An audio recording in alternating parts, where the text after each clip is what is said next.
Vai-se embora e fica.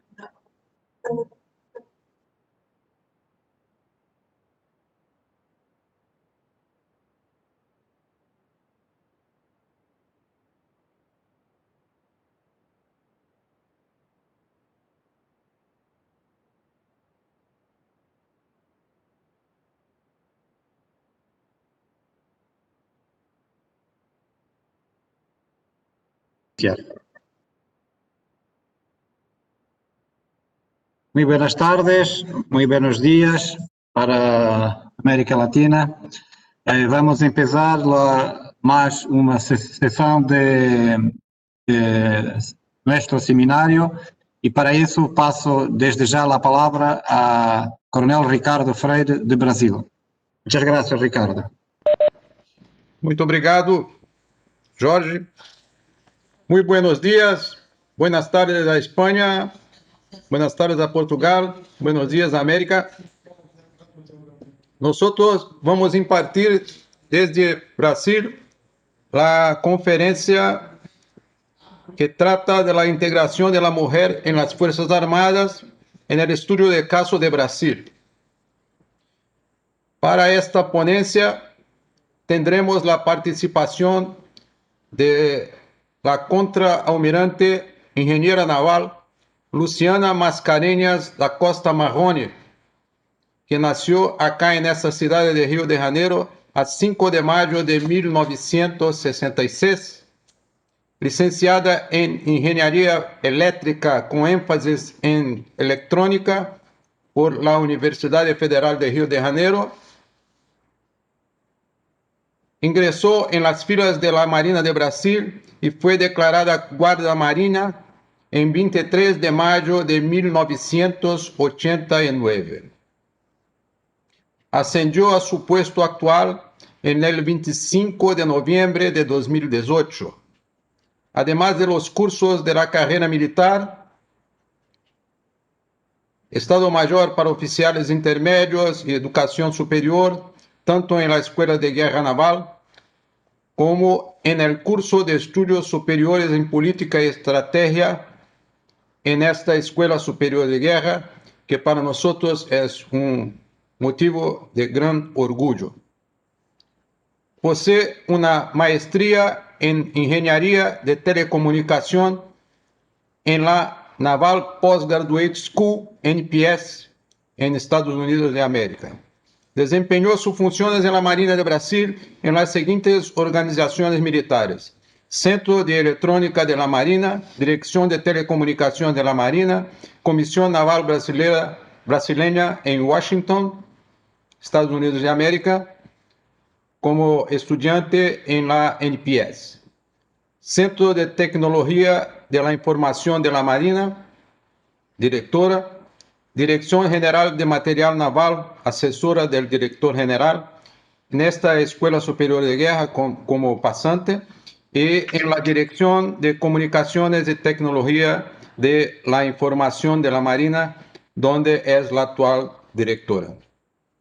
Recibió las siguientes condecoraciones durante su carrera militar: Orden al Mérito Naval, título oficial; Medalla al Mérito Militar, Pasador de Oro; Medalla al Mérito Tamandaré; Medalla del Pacificador; Medalla al Mérito de Ingeniería de la Marina y Medalla de la Red Naval Interamericana de Telecomunicaciones. La contraalmirante Luciana está casada con el capitán de navío ingeniero naval retirado Flávio Stefan Marrone. La pareja tiene 2 hijos, Víctor da Costa Marrone y Felipe da Costa Marrone. Con un gran honor, nosotros agradecemos a la almirante Luciana por acoger nuestra invitación y pasamos desde ahora la palabra a nuestra almirante Luciana para su ponencia. Muchas gracias, almirante. A palavra está com vosotros. Bom dia ou boa tarde a todos. Gostaria primeiramente de agradecer à Escola Superior de Guerra, essa respeitada instituição cujos bancos escolares tive o privilégio de frequentar, e a Associação dos Colégios Interamericanos de Defesa, pela oportunidade de participar do 6º Seminário ACDIA. Acompanho. Agradeço também ao Almirante Guilherme, que me fez o convite, que de pronto aceitei, por se tratar de um tema de extrema relevância, e pelo qual me sinto responsável em dar a necessária divulgação. E ao Coronel Freire, pelo suporte no planejamento e coordenação do evento, e que vai me auxiliar durante minha apresentação. Eu espero não falar muito rápido, porque esse é o meu comum. Vou tentar falar pausadamente, de maneira que ele consiga fazer a tradução. Então, vamos começar os nossos slides.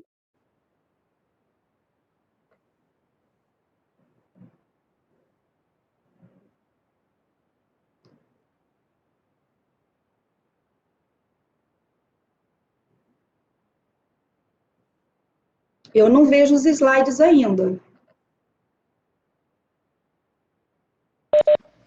Tá carregando aqui, Almirante, um minutinho já. Ah, tá bom. Bom. Tá bom, muito obrigada. Bom, saúdo a todos os participantes do seminário, que nesta edição abordará o tema Mulheres, Paz e Segurança, Perspectivas de Gênero das Forças Armadas. O próximo slide, por favor. A minha contribuição vai ser apresentar um estudo de caso da República Federativa do Brasil, e nesse meu primeiro slide eu mostro uma representante de cada uma das forças, à esquerda uma representante do Exército do Brasil, ao centro uma representante da Marinha, e à direita uma representante da Força Aérea. Próximo slide, por favor. Durante a minha apresentação, eu vou seguir esse seguinte sumário: o histórico, a evolução, o cenário atual e alguns destaques. Então, vamos começar falando do passado. Para entender o presente, temos que conhecer o passado e compreender como é que se deu a evolução da participação feminina em conflitos. Próximo slide.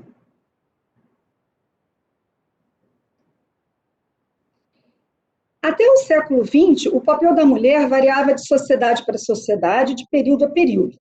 Entre os celtas, por exemplo, as mulheres eram guerreiras e respeitadas por sua coragem e sabedoria. Posteriormente, os gregos e romanos introduziram a visão da mulher como ser inferior, e elas não mais acompanharam os homens nos combates. Já na Idade Média, as mulheres eram levadas com a tropa para os conflitos, quer acompanhando seus esposos, quer como enfermeiras. Mais tarde, perdem novamente sua influência, pois era recomendado aos soldados não alojar as esposas ou qualquer outra mulher. No século XVIII, as cantineiras e lavadeiras passam a ter seu lugar nos conflitos, dividindo espaço com as comediantes, esposas e amantes, e com as enfermeiras. Em 1806, Napoleão, mais uma vez, afasta as mulheres dos exércitos. Assim, observa-se um longo período em que houve uma alternância na atuação das mulheres, variando entre combatentes, esposas, amantes, lavadeiras, cantineiras e enfermeiras. No século XX, o cenário mudou completamente e as guerras mundiais trazem uma radical mudança de visão sobre o papel da mulher em conflitos. A grande necessidade de mobilização de mão de obra obriga a requisição de mulheres como voluntárias ou até mesmo como combatentes. Próximo slide. Quando eclodiu a Primeira Guerra, houve essa grande necessidade de mobilização de mão de obra. Então, as mulheres foram convocadas a trabalhar principalmente nas tarefas de apoio, nas tarefas burocráticas e na área da saúde, principalmente como enfermeiras. Alguns países, como por exemplo a Inglaterra, em 1918, criou a seção feminina da Real Força Aérea, onde ela atribuiu também atividades técnicas para as mulheres.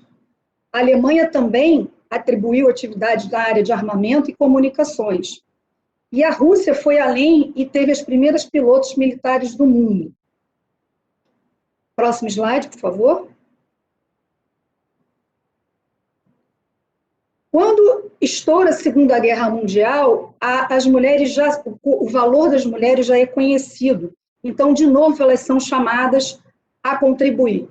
Então, a Inglaterra cria, em 1941, a Lei de Serviço Nacional, convocando as mulheres, aceitando as mulheres nas Forças Armadas, onde elas passam a fazer parte, 8,5% das Forças Armadas, atuando em atividades não combatentes. Na União Soviética, quase 1 milhão de soviéticas engrossaram as fileiras do Exército Vermelho, sendo que muitas mulheres, como na Primeira Guerra Mundial, foram pilotos. Então, houve 3 regimentos compostos unicamente por mulheres. Um de caça, um de bombardeio pesado e um de bombardeio noturno, que era conhecido como as bruxas da noite, que eram extremamente temidas pelos nazistas.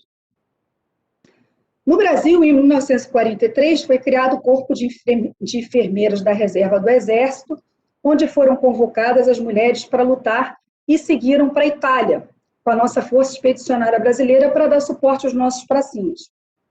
63 enfermeiras tiveram participação no cenário europeu. Mais tarde, com o fim da guerra, esse corpo foi extinto. Próximo slide. Como nós vimos, as guerras evidenciaram o valor da participação das mulheres nas Forças Armadas por todo o mundo. E as nações começaram a optar por não mais segregar as mulheres em corpos específicos. Passaram, então, ao final do século XX, a passar as mulheres para os corpos regulares onde já existiam os homens. Então, não mais havia uma segregação, elas participavam em igualdade de condições com os homens. Próximo slide. Bom, agora focando no Brasil. Vamos ver como é que foi a evolução no Brasil. Próximo slide. A primeira mulher combatente do Brasil foi a Maria Quitéria, que em 1822 quis se juntar à Guerra de Independência contra os portugueses, e para isso ela precisou se fingir de homem. E ela usou o nome e a farda de um cunhado e se alistou. Na primeira grande batalha que ela participou, ela foi identificada como mulher, mas ela teve uma facilidade tão grande no manejo de armas, uma disciplina em batalha, um heroísmo tão grande, que o comandante dela permitiu que ela ficasse. Pela sua heróica atuação nas batalhas, ela foi merecedora das mais honrosas citações de bravura, valor e intrepidez, e tornou-se oficialmente a primeira mulher a assentar praça numa unidade militar brasileira. Ela foi condecorada patrono do quadro complementar de oficiais do Exército Brasileiro. Em 1953, no aniversário de 100 anos de sua morte, o governo brasileiro decretou que seu retrato estivesse presente em todas as repartições e unidades da força. Próximo slide. Anita Garibaldi lutou na Revolução Farroupilha ao lado do marido, Giuseppe Garibaldi. E mais tarde, ela seguiu com ele para a Itália, onde ela lutou pela unificação e libertação daquele país. Por isso, ela ganhou o apelido de heroína dos dois mundos. Ela carregou e disparou canhões na Batalha de Laguna, lutou bravamente durante o combate de Imbituba e chegou a ser capturada pelas tropas do Império, mas conseguiu realizar uma fantástica fuga nadando pelo rio Canoas e indo encontrar o Garibaldi. Isso grávida já do seu primeiro filho. Próximo slide. Em 1865, os filhos da Ana Nery foram convocados para a Guerra do Paraguai. Ela, então, pediu ao presidente da província o direito de ir para a guerra trabalhar como enfermeira. Ela não tinha conhecimento de enfermagem, mas ela aprende as primeiras noções de enfermagem e parte para a frente de batalha, tornando-se a primeira mulher enfermeira do país. Por seu acolhimento generoso aos feridos, recebeu o apelido de Mãe dos Brasileiros. Ana Nery foi precursora da Cruz Vermelha no Brasil e condecorada com a medalha de prata geral de campanha e a medalha humanitária de primeira classe, dentre outras. Eu acho que eu estou falando um pouco rápido, eu vou tentar ir mais devagar.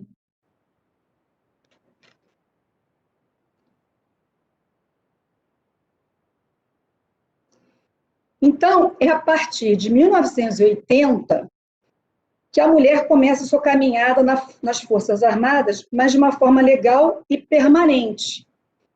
E isso se dá início com a Marinha. Próximo slide. Em 1980, a Marinha foi pioneira no ingresso das mulheres em suas fileiras, com a criação do Corpo Auxiliar Feminino da Reserva. Era um corpo segregado às mulheres, composto de um quadro de oficiais e um quadro de praças. A primeira turma teve 202 oficiais e 310 praças.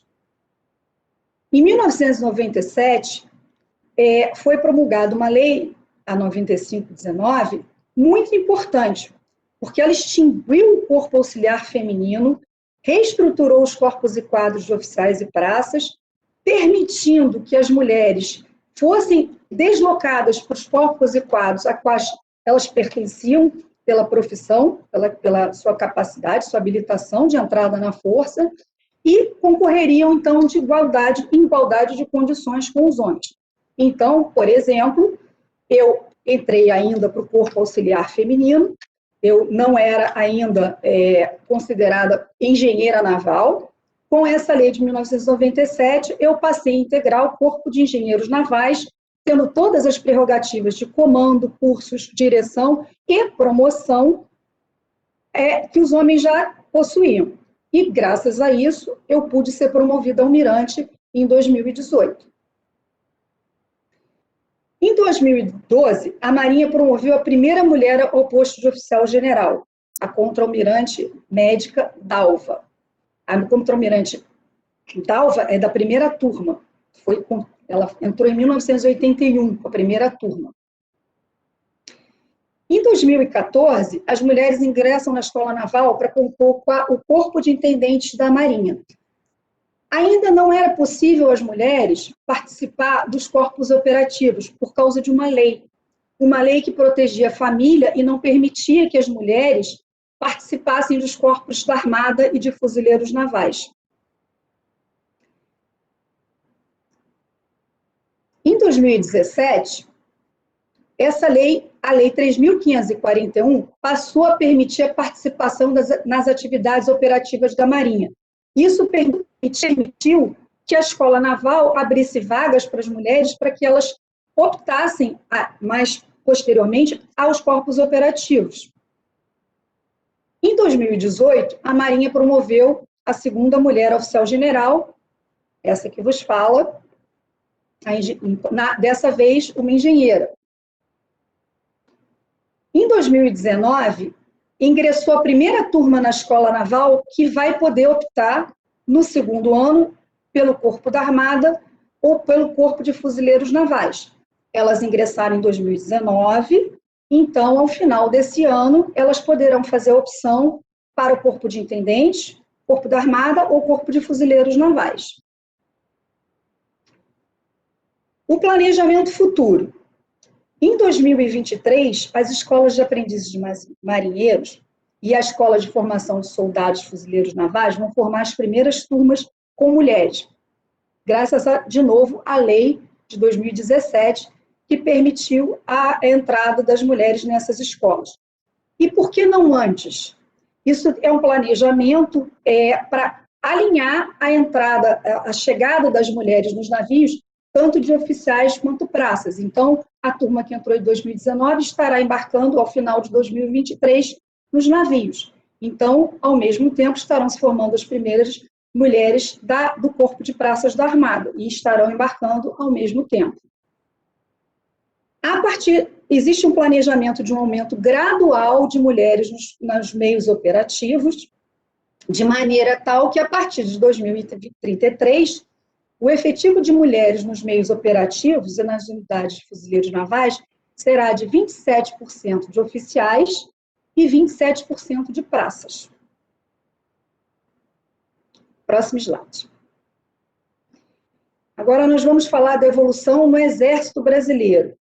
O Exército Brasileiro demorou um pouco mais a admitir mulheres nas suas fileiras. Foi só em 1992.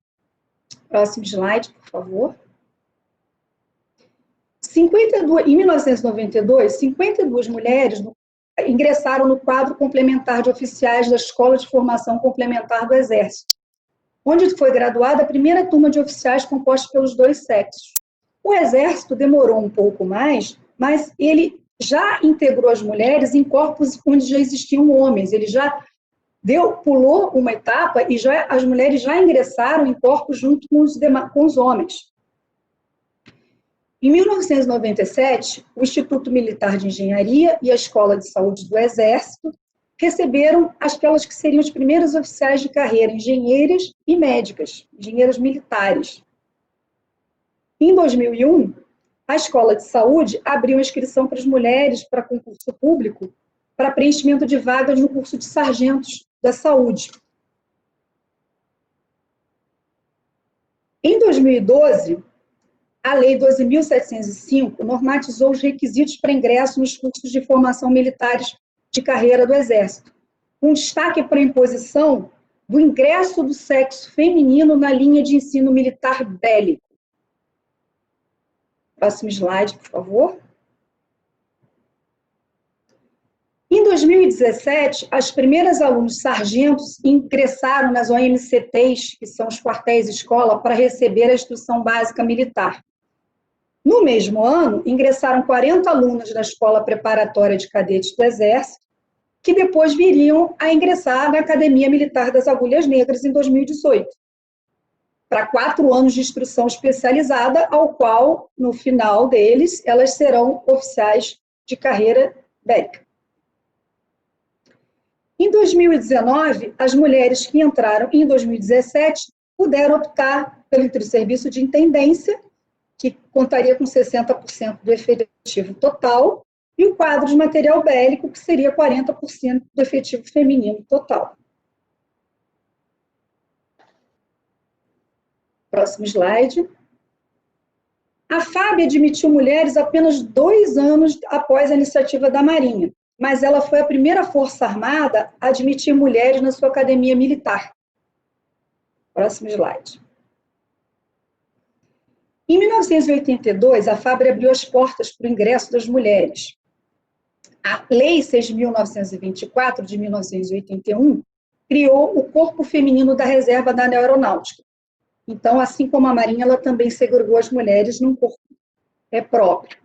E também era composto por um quadro de oficiais e um quadro de graduados, além de mais alunos de estágio de adaptação. Em 1996, as mulheres são admitidas na Academia da Força Aérea no quadro de intendência, ainda não como pilotos, como aviadoras.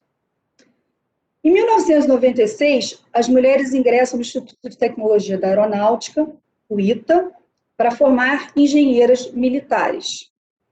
Próximo slide.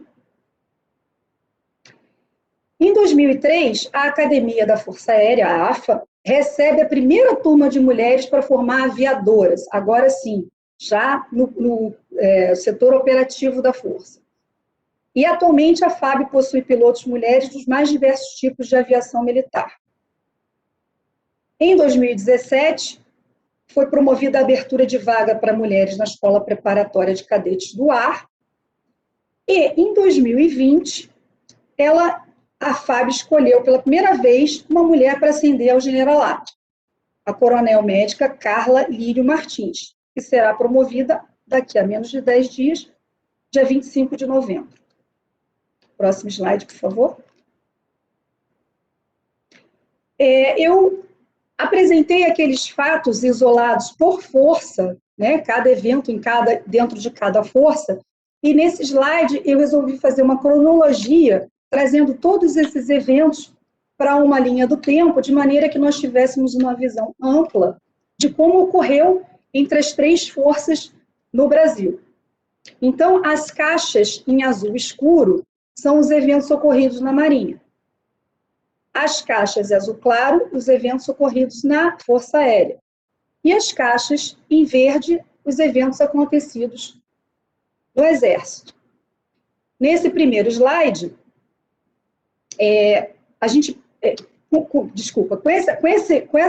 com essa cronologia, colocando todos os eventos juntos, a gente pode ver que o movimento foi contínuo e presente nas 3 forças, e que a experiência de uma instituição contribuiu para o aprimoramento do processo coordenado de integração das mulheres nas outras. E eu queria chamar a atenção que esse slide cobre um período de 1980 a 2011, né, com aproximadamente 10 eventos. Isso significa 31 anos. Próximo slide, por favor. Este segundo slide mostra os eventos ocorridos entre 2012 e 2020. E, mais à frente, o que está planejado para 2023. O que eu chamo a atenção? De 2012 a 2020 foram 8 anos, e mais ou menos, quer dizer, o mesmo número de eventos que nós vimos no slide anterior. O que significa isso? Que as mudanças estão cada vez mais rápidas, que cada vez mais rapidamente as mulheres estão sendo admitidas em todas as áreas das Forças Armadas. Próximo slide. Esse é um quadro de leis. Leis são coisas maçantes, e eu não quero tornar a minha apresentação enfadonha, mas é importante falar sobre as leis, porque, como nós vimos nos eventos, as leis retardaram, né? Impedimentos legais dificultaram, retardaram a ampliação da participação das mulheres nas Forças Armadas. Assim como aconteceu no passado com o voto feminino. Então, foi necessário mudar leis, alterar ou promulgar novas leis de maneira que as mulheres pudessem alcançar determinadas funções e postos que antes não eram possíveis. Então, eu vou mostrar aqui vou chamar a atenção para algumas leis. Em 1980, a que cria o Corpo Auxiliar Feminino da Reserva da Marinha. Em 1981, a que cria o Corpo Feminino da Reserva da Aeronáutica. Em 1989, aqui institui o quadro complementar de oficiais. Pulo para 1997, quando houve aquela lei bastante importante que estrutura os corpos e quadros da Marinha, permitindo que as mulheres sejam redirecionadas para os corpos e quadros de acordo com as suas habilitações. Próximo slide. A portaria da FAB de 2002, que permite às mulheres ingressar como cadetes no curso de formação de aviadores, marco também bastante importante. A lei de 2012, que permite a participação feminina como combatente do Exército. E a lei de 2017, que permite o ingresso das mulheres no Corpo da Armada e no Corpo de Fuzileiros Navais. Então, nós podemos ver que precisou, esse processo de leis que tem que tramitar no Congresso, precisa ter apoio, precisa ter prioridade, eles são processos demorados. Então, a gente pode entender por que as mudanças nas Forças Armadas não aconteceram tão rapidamente. Próximo slide. Esse eu já falei, acabei falando já. O cenário atual. E atualmente, né, como estão distribuídas as mulheres dentro das Forças Armadas? Eu só lembro que os dados que eu vou apresentar aqui são do início do ano, quando eu preparei essa apresentação em março. Então, não é exatamente o número de hoje, mas é o número deste ano. Próximo slide. Aqui nós vemos o número de mulheres que tem na Marinha, 8.656 mulheres. Isso é um total de 11% do efetivo da Marinha.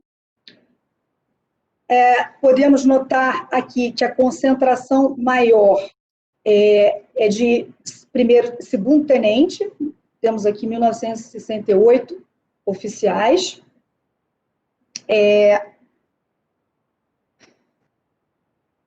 Inconsistência do número, mas tudo bem. Ainda apresenta 2 mulheres como contra-almirantes, porque até março a contra-almirante Dalva ainda estava nativa. De lá para cá, ela solicitou a transferência dela para a reserva, então hoje temos apenas uma contra-almirante. Próximo slide.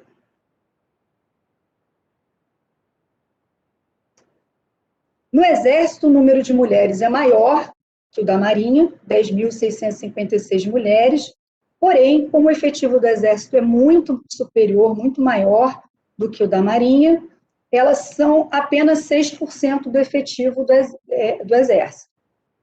E aqui a concentração se dá no posto de terceiro sargento.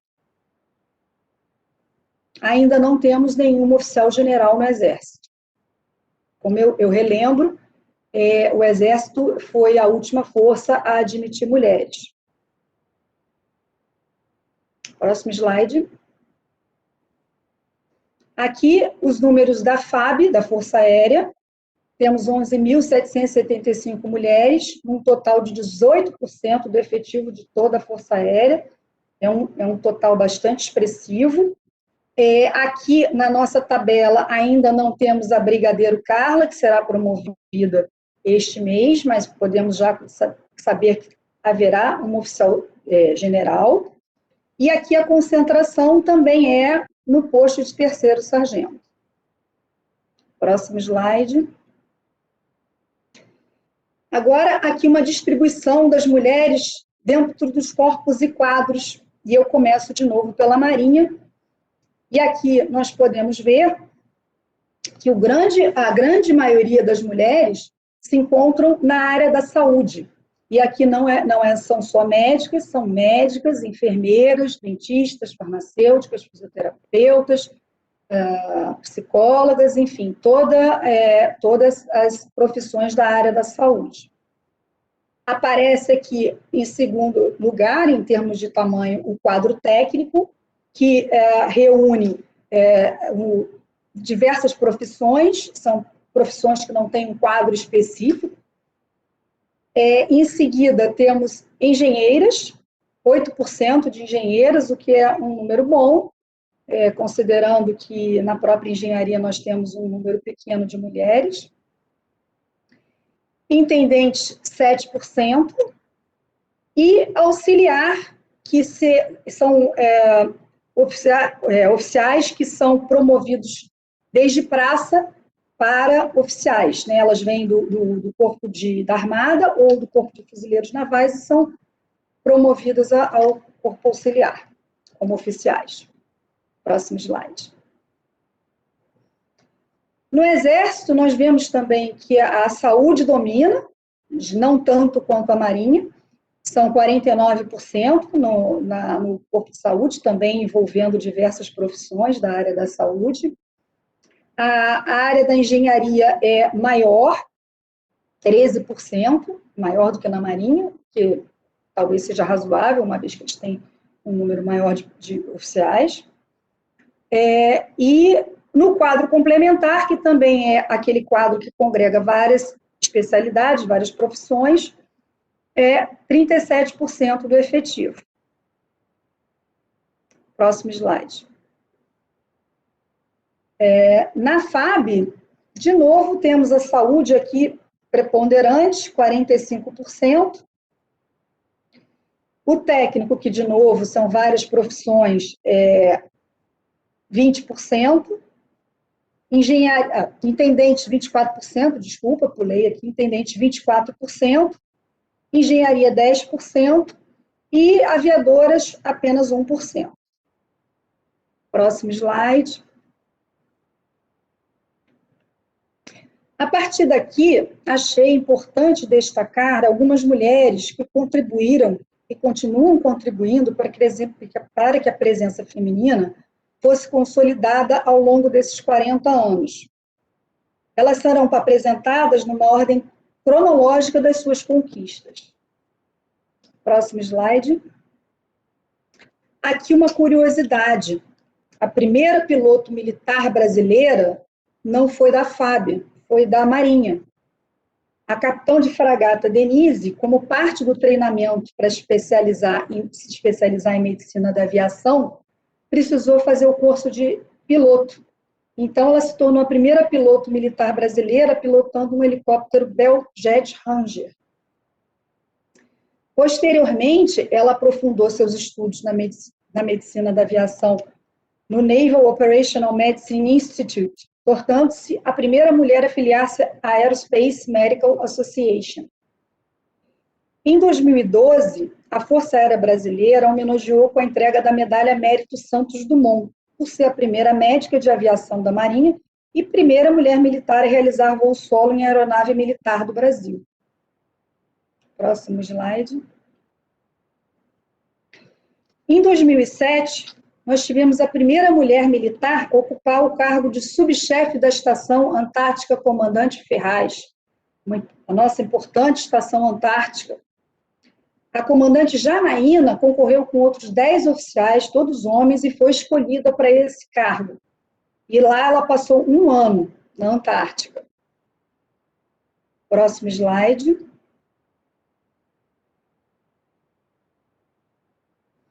Aqui, um motivo de grande orgulho da Marinha, a contra-almirante Dalva, primeira oficial promovida ao generalato, membro da primeira turma, e que abriu portas, né, para mim e para, espero, muitas outras.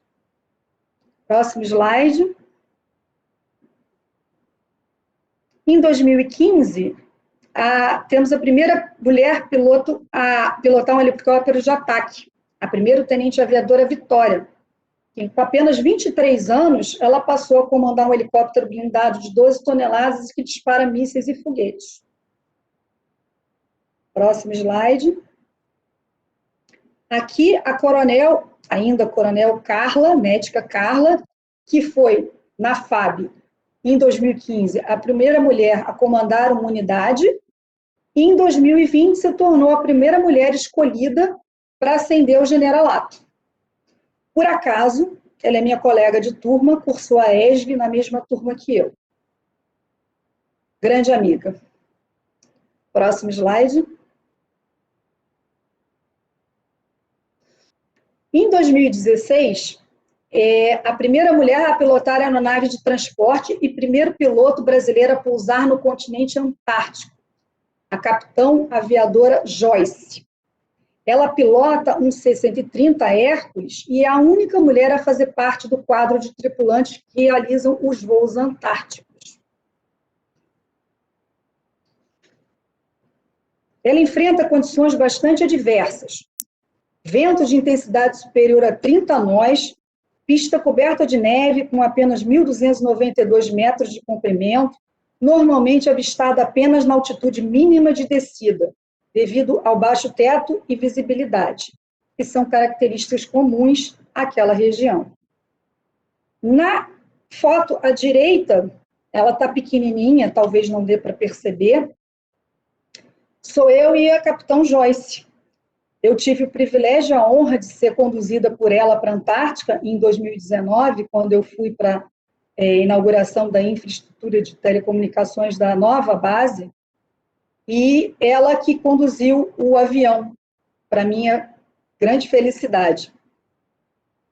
Próximo slide. Em 2017, a Marinha, a Escola Naval, formou a primeira turma de intendentes, e atualmente elas estão servindo nos navios. Tem 5 delas servindo em navios. Próximo slide. Em 2018, tivemos a primeira mulher a chefiar o posto oceanográfico da Ilha da Trindade. Essa ilha, como nós podemos ver nessa foto, talvez não seja muito claro, ela é bastante afastada do continente, isolada e extremamente importante para a geopolítica brasileira. A capitã de corveta Rosângela assumiu a missão de coordenar as tarefas realizadas por 30 militares, todos homens. Ela cumpriu muito bem a sua missão, passou 4 meses lá e retornou. Próximo slide. Em 2020, nós temos a primeira mulher instrutora de voo de aeronave T-27 Tucano, a tenente aviadora Juliana. Ela foi escolhida e essa missão de instrutora é uma das mais nobres da FAB. Ela treina a aeronave T-27, que é utilizada no treinamento primário dos cadetes aviadores do 4º ano da AFA. Próximo slide. Aqui é um quadro com a participação das mulheres nas missões de paz da ONU.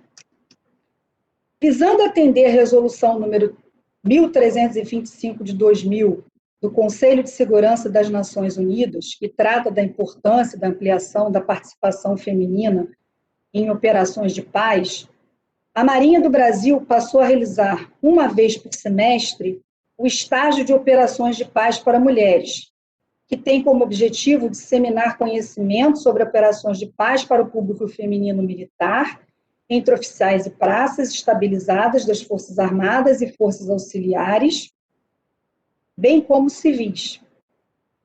Adicionalmente, incentivar e prover a preparação básica para a participação feminina nesse tipo de operação.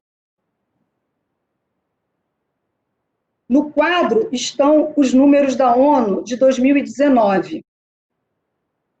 Podemos ver que a participação das mulheres é pequena. Mas, ainda que pequena, eu trago a seguir alguns destaques de militares brasileiras que estão atuando em missões de paz no mundo.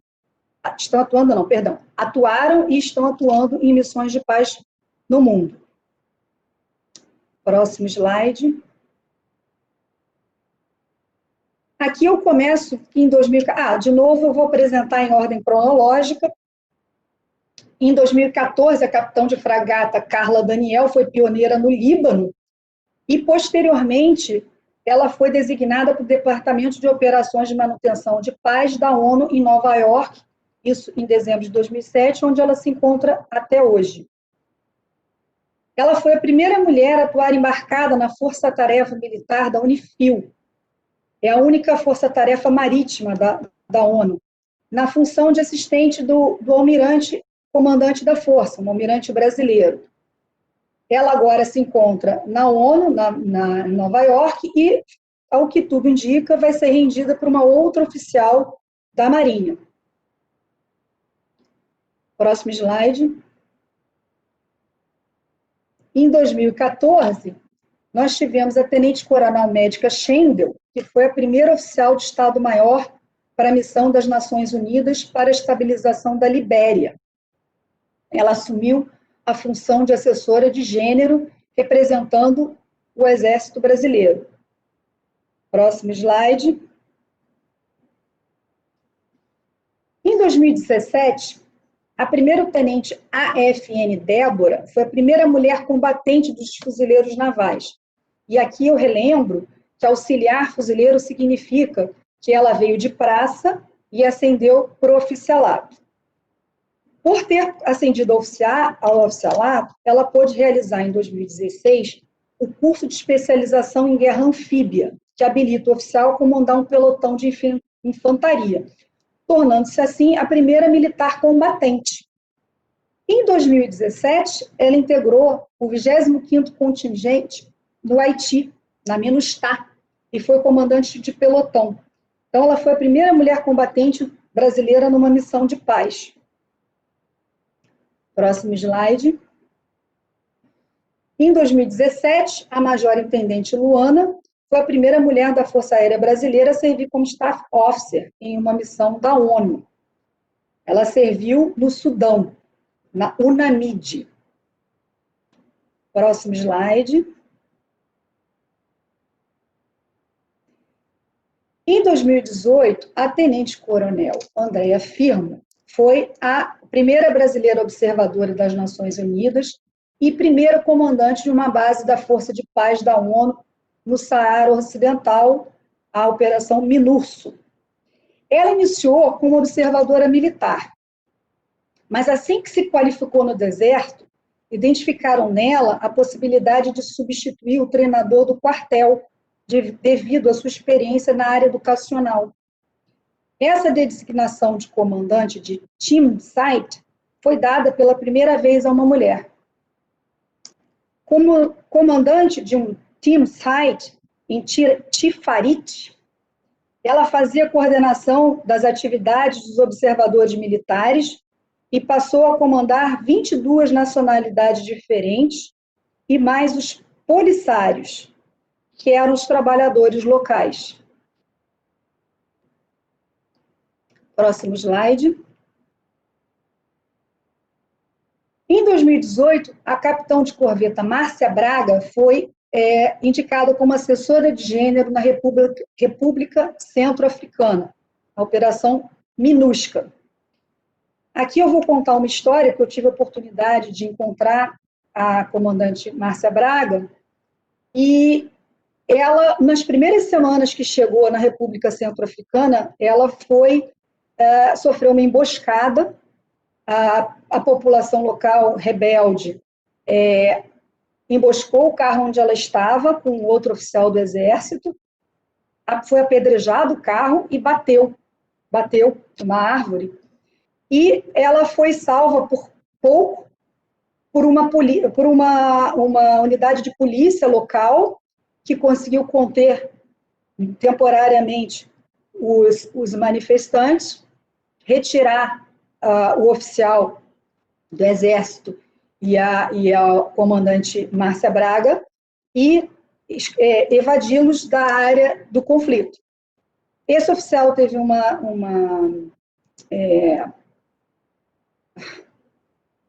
fratura craniana, teve que voltar para o Brasil. A comandante Márcia, a princípio, não teve nem maiores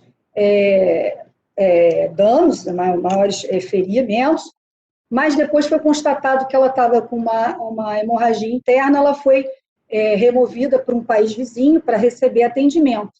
Mas nem assim ela desistiu, ela voltou para a missão, ela não queria desistir, ela voltou para a missão, assumiu o cargo de assessora de gêneros, e após esse ano, trabalhando lá em 2018, a comandante Carla foi vencedora do Prêmio de Defensora Militar de Gênero das Nações Unidas em 2019. Nos encheu de orgulho.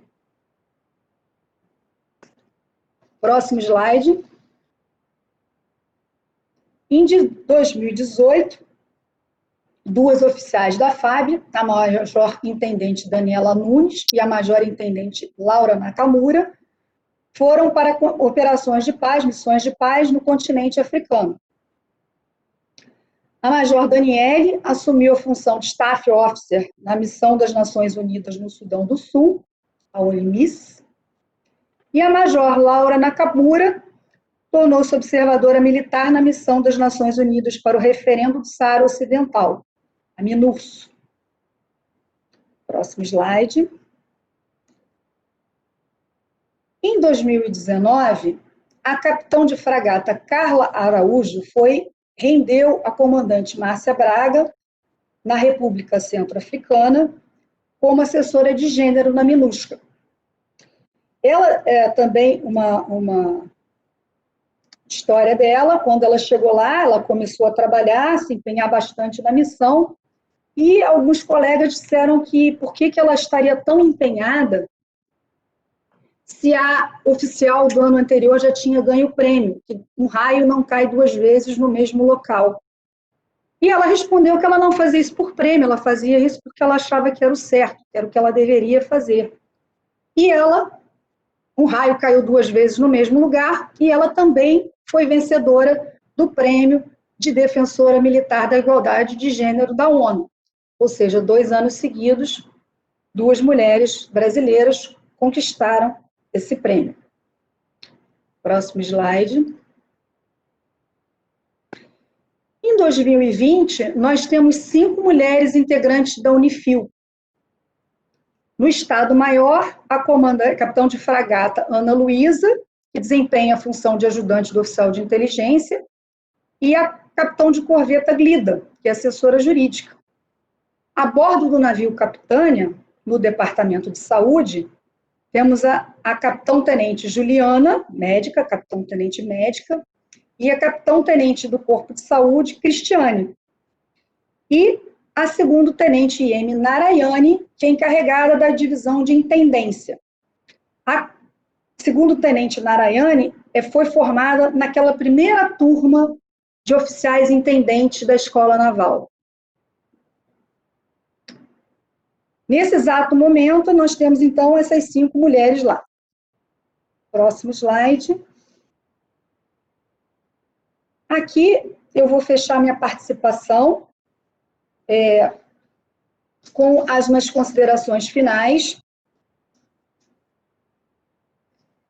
A primeira, que a história mostra que as mulheres estão presentes de alguma forma nas Forças Armadas do Brasil e do mundo há mais de um século. Alguns entraves legais foram obstáculos e precisaram ser superados para o ingresso e ascensão das mulheres na hierarquia das Forças Armadas. O ingresso das mulheres nas carreiras operativas ainda é bastante recente, mas é um processo consistente e em expansão. Próximo slide. De forma progressiva e coordenada, as mulheres têm ocupado cada vez mais espaço nas fileiras das Forças Armadas brasileiras, provando que talento, competência e profissionalismo não têm gênero. E, por último, a participação das mulheres em condições de igualdade em todos os setores das Forças Armadas demonstra que é benéfico para todos fazer parte de uma instituição igualitária e justa. Próximo slide. E para fechar minha participação, eu termino com a frase da juíza Ruth Ginsburg, que faleceu recentemente, agora em setembro desse ano, mas deixou um legado muito grande, principalmente para as mulheres, e dentre as suas inúmeras frases marcantes, escolhi essa que acredito resumir bem a ideia que gostaria de passar.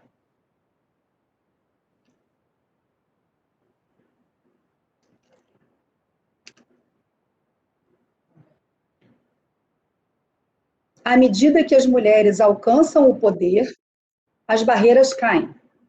À medida que a sociedade vê o que as mulheres podem fazer, à medida que as mulheres veem o que as mulheres podem fazer, haverá mais mulheres fazendo coisas, e todos nos beneficiaremos disso. Próximo slide.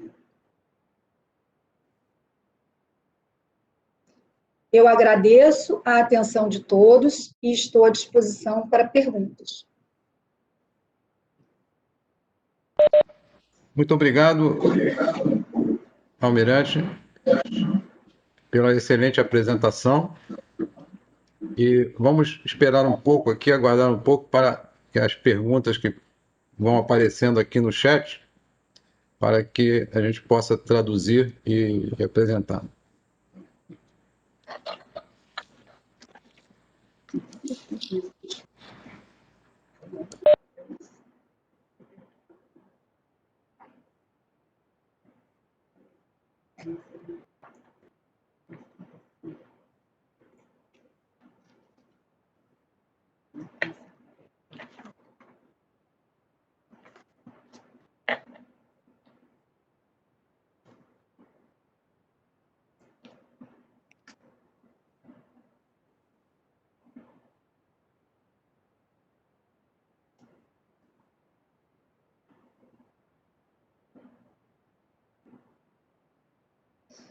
Minha apresentação,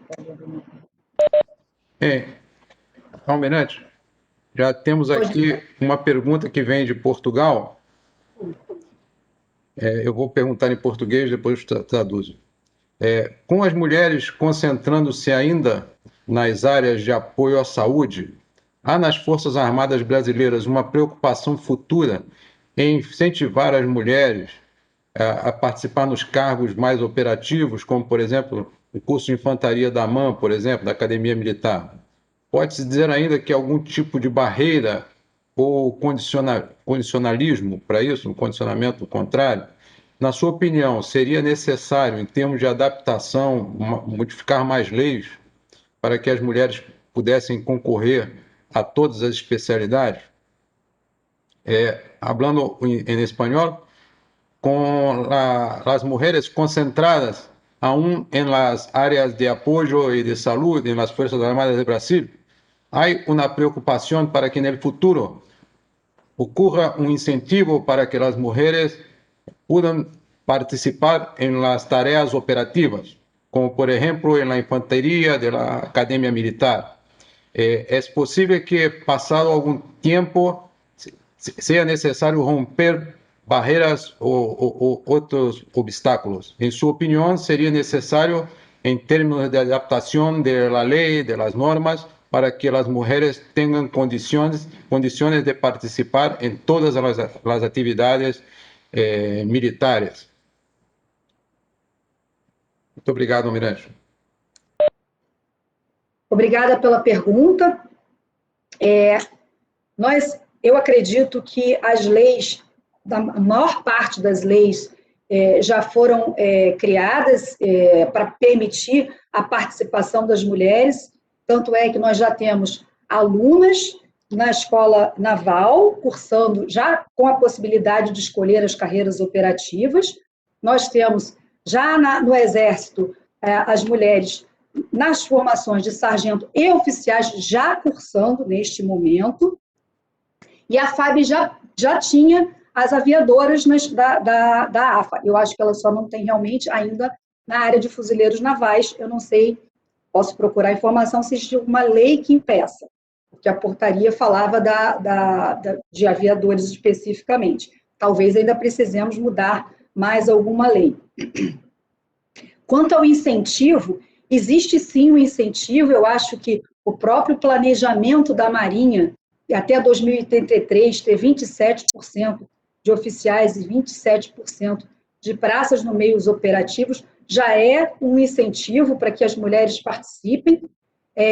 Existe algumas limitações para abrir totalmente em termos de igualdade, algumas limitações em termos de escolas de formação, academias, instalações físicas, para abrir completamente de igual para igual para as mulheres e homens, mas eu acredito que isso é uma questão de tempo, vai levar um tempo, mas a gente, com o tempo, nós vamos adaptar essas instalações.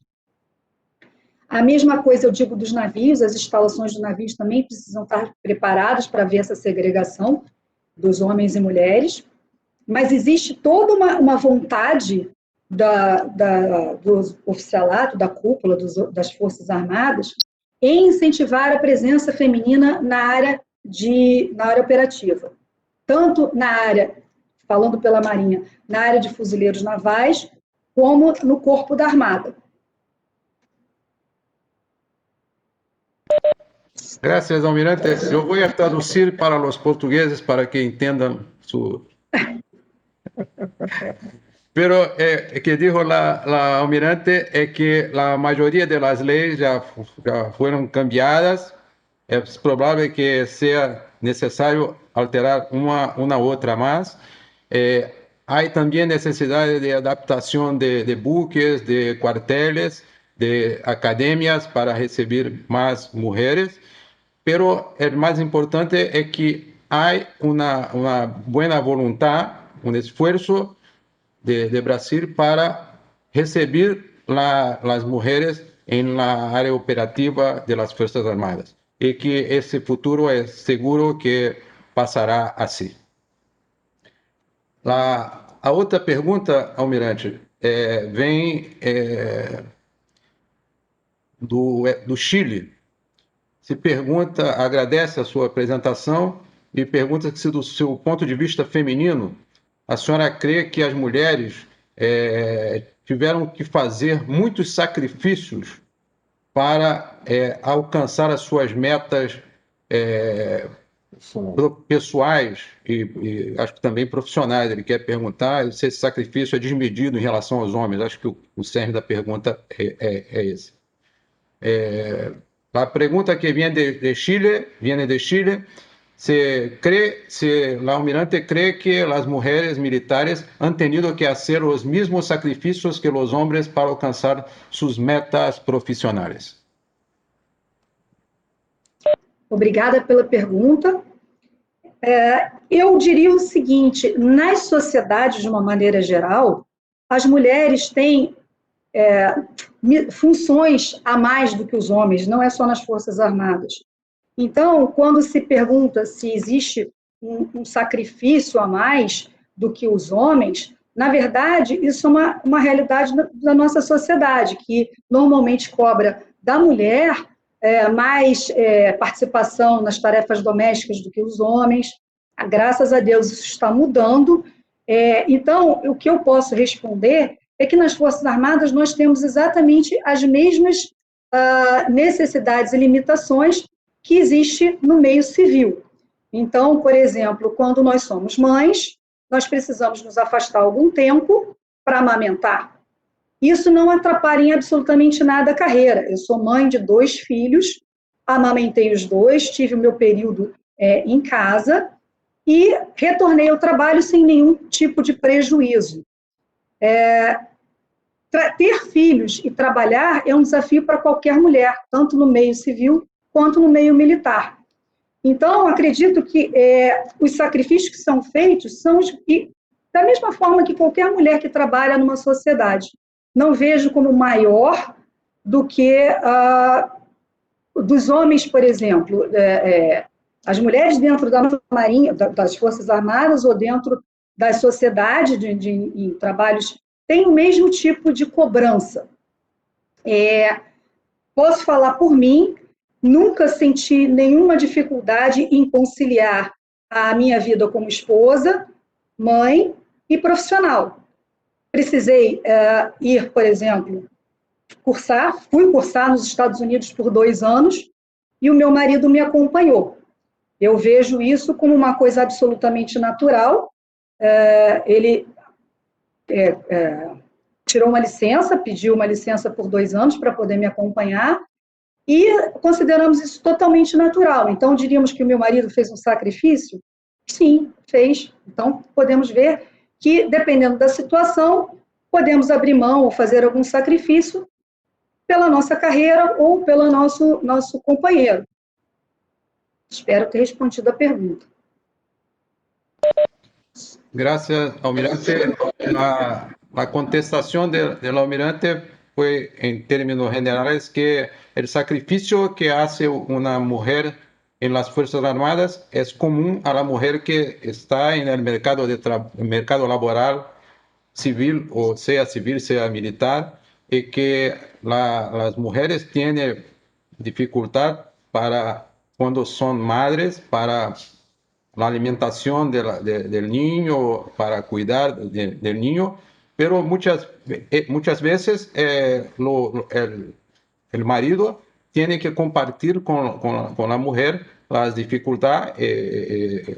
Ha hablado de su ejemplo personal, que fue a cursar en Estados Unidos y su marido tuvo que hacer un sacrificio de solicitar a la Marina una licencia de 2 años para acompañar su señora en sus actividades en otro país. Entonces, hay sacrificios de parte de mujeres, hay sacrificios de parte de hombres también, es común. A outra pergunta, almirante, pergunta se a logística é o principal impedimento para que haja um aumento da participação de mulheres nas Forças Armadas. A pergunta que viene de Major Javiera Ormazabal, de Chile, é se a logística é o principal impedimento para o aumento de las mujeres en las Fuerzas Armadas. Sim, se nós considerarmos o setor operativo. Se nós considerarmos o setor operativo, sim. No caso de, por exemplo, médicas, o número de médicas na Marinha é maior do que o número de médicos homens. Então, em todas essas áreas que não são operativas, o ingresso é completamente igual. Então, poderia entrar uma turma só de mulheres, por exemplo, e não haveria problema nenhum nessa logística. A logística, no momento, o que limita a participação é no setor operativo. Principalmente quando se tem aí a questão de meios navais, onde você tem um espaço mais limitado.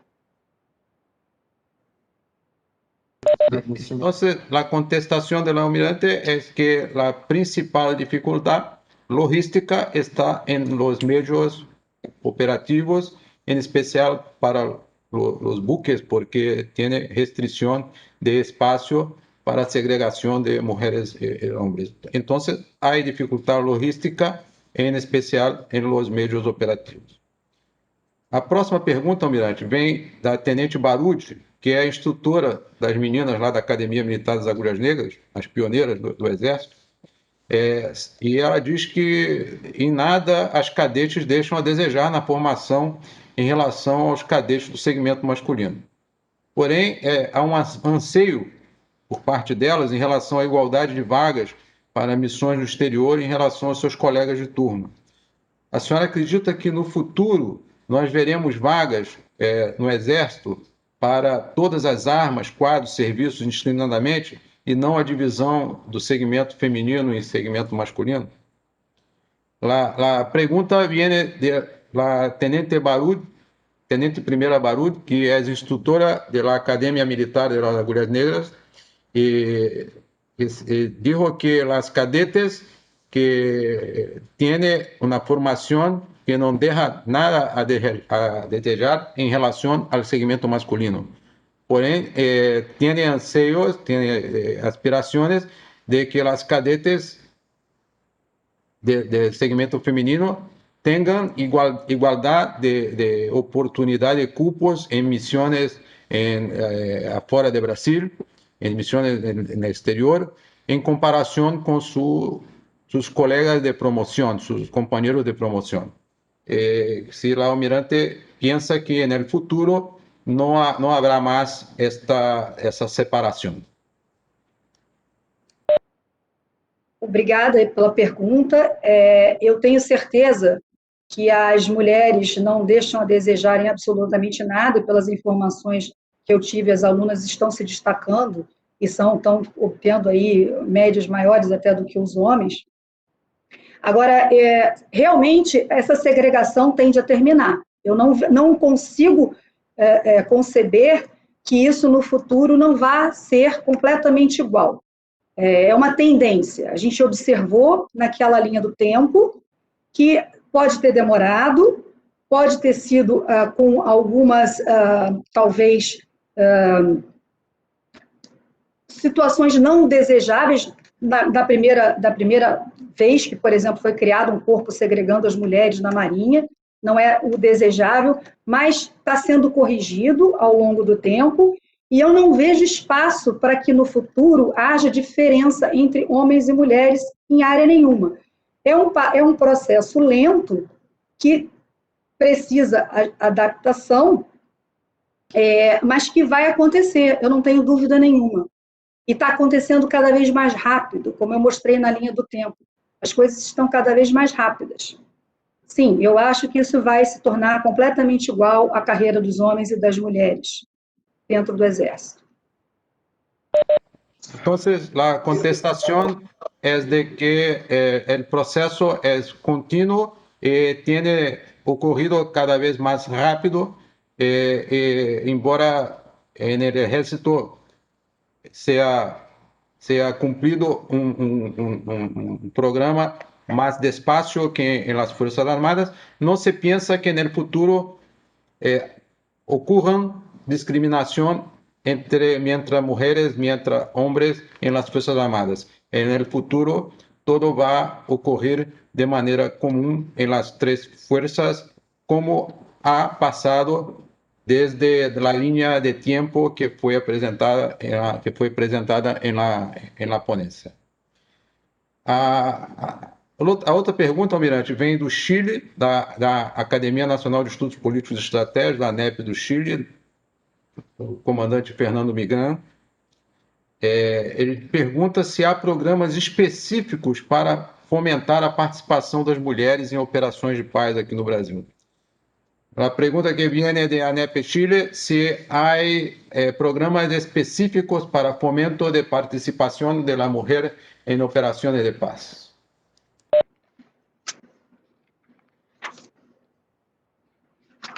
Como eu falei na minha apresentação, a Marinha especificamente, o Exército tem o Secopab, que é um centro de treinamento para operações de paz, eu não lembro bem qual é o nome. Mas a Marinha criou um curso especializado em mulheres. Ele é um curso voltado para as mulheres, é um curso do qual eu já participei com aula inaugural, e ele faz turmas uma vez por semestre, uma no primeiro semestre, uma no segundo semestre, com todas as forças, inclusive as forças auxiliares, civis, e incentiva. E eu tive a oportunidade de conversar com as alunas, eu fiz a aula inaugural agora no segundo semestre desse curso, e eu tive a oportunidade de conversar. Todas são muito motivadas, todas desejam uma oportunidade de participar de uma missão de paz. Eu achei muito interessante, conversei com uma civil, e ela disse que ela tem muito interesse, muita vontade de ir para essas missões. Então, acho que sim, nós estamos fazendo um trabalho de divulgação e incentivando as mulheres a participar, porque nós já observamos, a comandante Márcia Braga, conversando com ela me disse da importância de mulheres para o processo de paz nessas localidades em conflito, porque as mulheres pensam muito mais em paz do que os homens, porque elas pensam em família, elas pensam em filhos. Então, é importante dar voz a essas mulheres. E principalmente que em muitos países as mulheres têm medo dos soldados homens, elas têm, às vezes, por questões religiosas, elas não conseguem falar. Então, a participação da mulher é fundamental. E essas mulheres desses cursos que nós estamos fazendo aqui entendem isso e querem participar. Entonces, la contestación es de que hay acá en Brasil, en el Centro de Preparación para Operaciones de Paz, que está por subordinación del Ejército, pero es del Ministerio de Defensa. Y también la Marinha de Brasil tiene cursos específicos para preparación de mujeres para las operaciones de paz. Que hay una motivación muy grande por parte de las mujeres civiles y militares para participar de las operaciones de paz. Y la almirante señala que hay en las operaciones de paz de las Naciones Unidas, en específico, que la visión de la mujer, la participación de la mujer es muy importante porque la mujer piensa más en la paz do que los hombres porque tiene un pensamiento volvido a su familia, para el cuidado con los niños, los hijos. Este equilibrio del pensamiento de la mujer con el pensamiento del hombre es muy importante para el desarrollo del proceso de paz en muchos países. Principalmente porque las mujeres en algunos países, por cuestiones culturales, tienen miedo de los soldados, tienen por razones de religión, tienen miedo de discutir, de debatir ciertos asuntos con los hombres. Entonces, estas mujeres que comprenden eso, essas militares ou civis de Brasil que participam dessas missões entendem esse problema e têm como atuar para que isso não ocorra e o processo de paz se desenvolva como se deseja. Então, é isso. Muitas graças, almirante. Creio que não há mais perguntas acá no chat. Todas as perguntas foram contestadas. Muito obrigado, almirante, pela sua participação, muito positiva, muito objetiva, pelas respostas. Nós aqui na Escola Superior de Guerra nos orgulhamos muito, muito mesmo, porque as nossas 3 oficiais generais passaram por aqui, né? Então, eu acho que a nossa Escola Superior de Guerra se tinha que colocar algum tijolinho nesse processo de integração das mulheres nas Forças Armadas. Nós fizemos e continuaremos cumprindo esse papel, porque entendemos a importância da mulher. Eu acho que a humanidade passou muitos séculos desprezando metade da sua inteligência, né? Porque nós temos metade de homens, metade das mulheres. E essa metade ficou esquecida na obscuridade, não podia votar, não podia participar da política, não podia fazer nada. E hoje, acho que agora nós estamos realmente no século das luzes, né? As luzes que se dizia que estavam no passado, acho que as luzes são agora. Não vou traduzir isso porque falo do coração e com emoção. Muito obrigado por ter atendido o nosso convite. Muito obrigado. E eu devolvo a palavra à organização do evento lá em Portugal, ao Coronel Jorge Campos, para as suas considerações próximas. Não sei se a senhora quer falar alguma coisa mais, Almirante, alguma consideração final de sua parte. Eu só tenho a agradecer a oportunidade de apresentar as Forças Armadas Brasileiras, um pouco da história brasileira até, e dizer que fui muito bem formada, a Escola Superior de Guerra me deu bastante material para minha formação. Muito obrigada pelo convite, pela confiança que depositaram em mim para fazer essa apresentação, e saúdo a todos os participantes, espero ter correspondido às expectativas de todos. Muito obrigada. Jorge, meu amigo, alguma coisa mais? Muito obrigado, muchas gracias. Solamente para decir que mañana tenemos la ponencia de Uruguay y para relembrar a los coordinadores de que tienen que fazer seguir la encuesta, o inquérito, la encuesta, no esquecer de esto. Y para allá, mañana lo diré cómo será la clausura del seminario. Ainda voy a combinar con algunos países y después diré mañana. Muchas gracias, sin más nada. Ricardo, te paso. Muchas gracias, Jorge. Entonces, mañana, en la misma hora, estaremos listos para la presentación de nuestros vecinos uruguayos.